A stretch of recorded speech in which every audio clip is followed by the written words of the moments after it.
বেত্রাঘাতের শাস্তি ঝুলে আছে।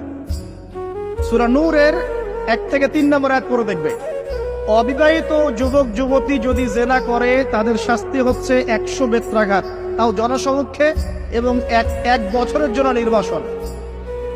এই বিধানগুলো যদি পৃথিবীর কোনো দেশেও না থাকে, আসমানে আছে। মরার সাথে সাথেই এই বিধান কার্যকর হবে ইনশাআল্লাহ। বাঁচার বুদ্ধি কি? একটাই উপায় আছে। এই লেকচার কেন চলে গেছে?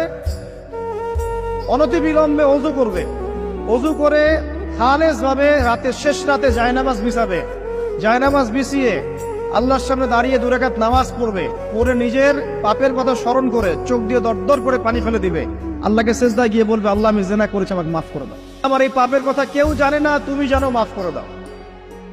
এই মাফ নেওয়ার পরে আবার ওই যার সাথে করেছেন ওর সাথে আবার লিঙ্ক আপ করার চেষ্টা করেন না। আসো আমরা জেনা করেছিলাম, আসো বিয়ে করে নেই, এটা সলিউশন না। জেনা